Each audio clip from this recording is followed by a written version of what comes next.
पाकिस्तान ही नहीं, खित्ते के तमाम ममालिक अफ़गान दहशतगर्दों के हाथों तंग। अफ़गान दहशतगर्दों ने पाकिस्तान के बाद ताजिकिस्तान को भी निशाना बना दिया। आमिर रज़ा मेरे साथ मौजूद हैं, उनसे बात करते हैं। आमिर भाई, पाकिस्तान तो अफ़गान तालिबान दहशतगर्दों के हाथों तंग था ही, अब खित्ते के दूसरे ममालिक भी उनके हाथों उसी तरह तंग आ गए हैं। वहाँ पर एक ड्रोन हमला किया गया, चाइनीज़ लोगों को निशाना बनाया गया। हमारे नाज़रीन को ज़रा इस बारे में तफ़सील से बताइएगा। देखिए, सबसे पहली बात यह है, मेरा ख्याल है हमारे पिछली पूरी एक सीरीज़ चल रही है जिसमें हम ये कहते हैं कि अफ़गानिस्तान जो है ये अपने इर्द गिर्द के तमाम ममालिक के लिए ख़तरा है। अफ़गानिस्तान के लोग नहीं, लेकिन ये तालिबान रजीम जो है, जो कि मोदी की यार है। एक तरफ हिंदुस्तान पूरे रीजन के लिए ख़तरा है, तो दूसरी तरफ तालिबान है। ये बात मैं बारहा कह चुका हूँ, लेकिन तालिबान चीन पर हमला कर देंगे ये हमने सोचा नहीं था, और इनको अभी निशाने इबरत बनना है। ये तयशुदा बात है कि अब ये रहेंगे नहीं, और चीन जो है अपने लोगों की हलाकत को ईज़िली जाने नहीं देगा। उसकी दो बुनियादी वजूहात हैं। एक तो ये कि इस खत्ते में सबसे ज़्यादा जो कंपनीज़ काम कर रही हैं माइनिंग के ऊपर, वो चीन की हैं। बिल्कुल, और माइंस पर आना चाहता है अमेरिका। ऐसे ही है। हकीकत बयान करनी चाहिए, अमेरिका आना चाहता है। अगर चीनी लोगों पर इस तरह के, जहाँ पर वो डैम पे काम कर रहे हैं, माइंस पे काम कर रहे हैं, पाकिस्तान में भी बहुत सारे हमले वो इस तमाम अफ़गानिस्तान से ही होते हैं, बिल्कुल ऐसे ही है। ताकि चीनी जहाँ ये खत्ता जो है छोड़ दें, और चीनी छोड़ने वाले नहीं हैं। चीनी अपने हमलावरों को कैफरे किरदार तक पहुँचाएंगे। और दूसरी ख़तरनाक बात यह है, चले पहले मैं ये बता दूँ, ये ताजिकिस्तान पे हमला हुआ है। खतान उनका एक इलाका है, जहाँ पर एक कंपनी जो है LLC चाइनीज शियॉन है, ये कंपनी काम कर रही थी। यहाँ पे ड्रोन हमला होता है, और ये ग्रेनेड ड्रोन था, यानी इस ड्रोन के अंदर एक मार्टर या ग्रेनेड के लेवल का बम था, जिसको गिराया गया उन वर्करों पर जो कि चाइनीज़ थे, और वहाँ 3 लोगों की हलाकत हुई, 7 लोग उससे ज़ख्मी हैं। मैंने कहा वो खबर आप कहते हैं पहले कर दें। मैं उस पर चला गया कि मेरा जहन ये कह रहा है कि ये चीन के ख़िलाफ़ एक खुली जंग का ऐलान है। चीन के ख़िलाफ़ खुली जंग का ऐलान क्यों है? क्योंकि डायरेक्टली तो तालिबान जो हैं चीन पर हमला नहीं कर सकते हैं। एक तो चीन दूर है, फिर उनके लिए जो ड्रोन्स इस्तेमाल होंगे, चीन के इंटरसेप्टर्स ऐसे हैं कि वो किसी परिंदे को भी पर ना मारने दे चीन की बॉर्डर के अंदर। ड्रोन तो बहुत दूर की चीज़ है, और ऐसा ड्रोन जो कि छोटे पैमाने का ड्रोन है। ख़तरनाक बात यह है अदील भाई कि इसका मतलब ये है कि तालिबान ड्रोन टेक्नोलॉजी इस्तेमाल करने लगे हैं। ये पहला वाक़या है कि उन्होंने सरहद पार एक ड्रोन इस्तेमाल किया है और उसको ताक कर निशाने पे मारा है। और तभी तो उनको पता था कि कौन सी कंपनी कहाँ पे काम कर रही है, कहाँ पे जाएगा। और मैंने जब पिछले दिनों ईरान के साथ इनकी तजारत की बात हुई थी, तो मैंने आप ही के साथ मेरा ख्याल वीलॉग किया था। मैंने कहा था ईरान और ताजिकिस्तान के बॉर्डर के साथ साथ जो है इनका इलाका नहीं है, और ये इस इलाके को क्रॉस करेंगे तो पहले इनको नेशनल रेजिस्टेंस फ्रंट जो है वो उसको फेस करना पड़ेगा। फिर ताजिक लोग जो हैं वो अब रेजिस्ट करना शुरू हो गए हैं। जो ताजिक तालिबान थे उनको वहाँ से निकाला गया है, और वो भी एक सरहद की एक जानिब मौजूद हैं। ये उसी इलाके से ड्रोन उड़ा है। उड़ने के बाद उसने उस इलाके पे हमला किया जहाँ पर चाइनीज़ कंपनी काम कर रही थी। चाइना जो है अपने लोगों की हलाकत को इस तरह से खाली जाने नहीं देगा।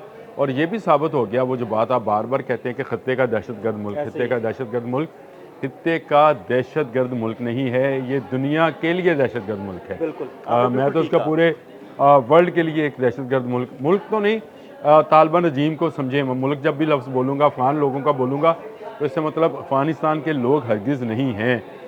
उनमें बहुत अच्छे लोग भी शामिल होंगे, उनमें बहुत नेक लोग भी शामिल होंगे, लेकिन ये वो लोग हैं जो ISIS को प्रमोट करते हैं, दाइश को कंट्रोल करते हैं, TTP को कंट्रोल करते हैं, और तालिबान खुद जो कि बुरी रजीम है ये उसकी ज़िम्मेदार है। इनको ये बदला देना पड़ेगा। ताजिकिस्तान से तो खैर बहुत ही सख्त रिएक्शन आया है, क्योंकि उनकी सरजमीन पर हमला हुआ है, और अब वेट करना चाहिए कि शायद ताजिकिस्तान की जानिब से भी इसका भरपूर जवाब दिया जाए, और वो ठिकाने जो इस ड्रोन हमले में इस्तेमाल हुए हैं उनको तबाह किया जाए। लेकिन सबसे बड़ी बात यह है कि चीन वो मुल्क है जो अफ़गानिस्तान को दुनिया की तजारत में शामिल करना चाह रहा था। वाहन के मुतल्लिक आपको पता है कि वहाँ वाहन कॉरिडोर पर चीन एक बहुत बड़ी रोड बनाने जा रहा है, जिसमें सिंकियांग का वो जो सूबा है उसकी तो रोड बन भी चुकी है, और आगे अफ़गानिस्तान में बननी है। फिर चीन का ये भी इंटरेस्ट है कि कोई दूसरा मुल्क अफ़गानिस्तान के अंदर मुदाखलत ना करे, ताकि सेफ तजारत जो है अफ़गानिस्तान के रास्ते से और अफ़गानिस्तान के लोगों को जो है वो अमन और खुशहाली मैसर आए। तो चीन के ख़िलाफ़ ही इस सांप ने जो है फन उठा लिया आमिर है। भाई, ये जो सांप है, ये इस सांप की बात तो हम बड़े दिनों से कर रहे हैं। देखिए, पाकिस्तान में कई ऐसे हमले हुए जो चीनी इंजीनियर्स पर किए गए, चीनी इंजीनियर्स की बसों पर किए गए। उसके बाद इस खित्ते में जहाँ जहाँ चीनी इंजीनियर्स काम कर रहे हैं, उनको ताक ताक कर निशाना बनाना, तो बिल्कुल वाज़े अल्फाज में ये कहा जा सकता है कि इन्होंने पाकिस्तान के बाद खित्ते के दूसरे ममालिक के साथ साथ चीन के ख़िलाफ़ भी ऐलान जंग कर दिया। असल में अगर मैं आपको खुलकर बात बताऊं तो बात कर ली चाहिए। ये सारे रॉ फंडेड हमले होते हैं। चीन के ख़िलाफ़ जितने हमले होते हैं दुनिया भर में, इनको फंडेड जो है, फंडिंग जो है रॉ करता है।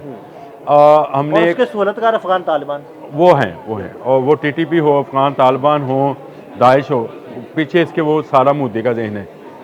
हमने एक एयरबेस का जिक्र किया था कि एयरबेस बंद हुई है इंडिया की, बिल्कुल। ताजिकिस्तान में। पिछले 4 दिन से हम इस एयरबेस पे काम कर रहे हैं और हमने कई वीलॉग किए, और हमारे नाज़रीन को बिल्कुल वाज़े अल्फाज में ये पता है कि ये एयरबेस ताजिकिस्तान में ही बंद हुई। अब जब ताजिकिस्तान में ये एयरबेस बंद हो गई, तो रॉ ने फंडिंग की ताजिकिस्तान के खिलाफ। अब आप समझें बात को। तो देखें, पाकिस्तान में चाइनीज़ इंजीनियर्स पर जो हमले होते थे, ये भी रॉ फंडेड है, यानी फितनल हिंदुस्तान और फितनल ख्वारिज मिलकर हमला करते हैं। और उसमें पाकिस्तान में चाइनीज़ जो काम कर रहे हैं, चाहे डैम पे काम कर रहे हैं, चाहे फलाही काम कर रहे हैं, उनको हमले का निशाना बनाया जाता है। सेम लाइक ताजिकिस्तान के साथ किया। ताजिकिस्तान ने 2 काम किए, एक तो इनकी एयरबेस बंद की, दूसरा इन्होंने तमाम उन तालिबान को जो ताजिक तालिबान कहलाते हैं, उनको अपने मुल्क से देश निकाला दिया, क्योंकि वो भी अपने मुल्क में अमन चाहते हैं। अमन हुआ तो चीन वहाँ पर सरमायाकारी के लिए पहुँचा, और सरमायाकारी के लिए पहुँचा तो LLC जो है, शॉन ग्रुप जो है, वहाँ पर काम कर रहा था, उसी को निशाना बनाया। और ये मैं आपको बता दूँ, ये तालिबान ने अपनी अबूरी हुकूमत को निशाना बनाया है, ये उन्होंने काबुल को निशाना बनाया है, क्योंकि अब बनेगा, अब ये अबूरी हुकूमत भी निशाने पर रहेगी। ना सिर्फ ये जो है इन्होंने दुश्मनी पाकिस्तान के साथ पाली है, बल्कि अब चीन और ताजिकिस्तान भी इसमें शामिल हो गए हैं। और चीन का तो वजारत खारजा का बयान भी सामने आ गया है कि दहशत गर्दी के ख़िलाफ़ हम तमाम उन ममालिक को जो कि दहशत गर्दी का शिकार हैं मिलकर काम करना चाहिए। आप इस बात को समझे। देखे मेरी बात सुने, खित्ते का कौन सा मुल्क इनसे खुश है? पाकिस्तान नाराज़, ईरान नाराज़, ताजिकिस्तान नाराज़, उज़्बेकिस्तान नाराज़, चाइना नाराज़, कौन सा मुल्क रह गया? एक ही मुल्क है जो इनसे खुश है, भारत। और उसके साथ इसकी सरहद नहीं है। बिल्कुल। मज़े की बात यह है कि उसके साथ सरहद नहीं है और उसके साथ ये तिजारत करना चाह रहे हैं। किस चीज़ की तिजारत करेंगे? यही वो तिजारत है। मैंने आपसे कहा था कि ये जो अफ़गान अजीज़ी साहब गए हैं, नूरुद्दीन अजीज़ी, ये किस चीज़ की तिजारत करेंगे? ये दहशत गर्दी की तिजारत करेंगे, ये खुदकुश बम्बार की तिजारत करेंगे, ये गोला बारूद की तिजारत करेंगे। किस चीज़ की तिजारत करेंगे? इंडिया के साथ तिजारत हो नहीं सकती थी। अब आपको समझ आया कि नूरुद्दीन अजीज़ी ने जो तिजारत की थी वो ये तिजारत थी। ये ड्रोन क्या कहाँ का बना हुआ था, इसमें जो ग्रेनेड इस्तेमाल हुआ वो कहाँ पे था, इसका कंट्रोलिंग सेंटर कहाँ पे था, ये सारी खबरें जब आएंगी तो हम आपके साथ दोबारा इस वीलॉग में जुड़ेंगे और आपको सारी इन्फॉर्मेशन वो भी बताएंगे। और ये इन्फॉर्मेशन बहुत जल्द सामने आ जाएगी। लेकिन आपको वो मेरा जो तजारत वाला है वीलॉग वो भी ज़रूर सुनना, जो आपके साथ किया था वो सुनना ज़रूर चाहिए, क्योंकि उसमें मैंने ये कहा था कि ये दहशत गर्दी की तिजारत है। और आप देख लें उसका जो नतीजा है ताजिकिस्तान पर हमले की सूरत में सामने आ गया है। अब ताजिकिस्तान क्या जवाब देगा और चीन इसके लिए क्या इकदाम करने जा रहा है, ये एक अलग से वीलॉग बनता है। लेकिन ये बात हकीकत है कि ये तालिबान हुबूरी सेटअप जो है ये पूरी दुनिया के लिए एक ख़तरा बन चुका है। अमेरिका हो, ऑस्ट्रेलिया हो, बरतानिया हो, रूस हो, ताजिकिस्तान हो, उज़्बेकिस्तान हो, ईरान हो, तुर्की हो, पाकिस्तान हो, कोई भी मुल्क हो, इनकी दहशत गर्दाना जो हरकत हैं उससे महफूज नहीं है। और उससे महफूज करने का तरीका एक ही है कि अफ़गानिस्तान में पुरअमन जो इंतकाल इक़्तिदार है उसको किया जाए, अबूरी सेटअप ख़त्म हो और मुंतखब लोगों की हुकूमत है। बहुत शुक्रिया आमिर भाई जी। बिल्कुल, आमिर रज़ा ने बड़ी तफसील के साथ आपको बताया कि ये ड्रोन हमला किस मुल्क में किया गया, क्यों किया गया, किन के ख़िलाफ़ किया गया और अब आगे क्या होगा। अदील अहमद और आमिर रज़ा को इजाज़त दीजिएगा। अल्लाह हाफ़िज़।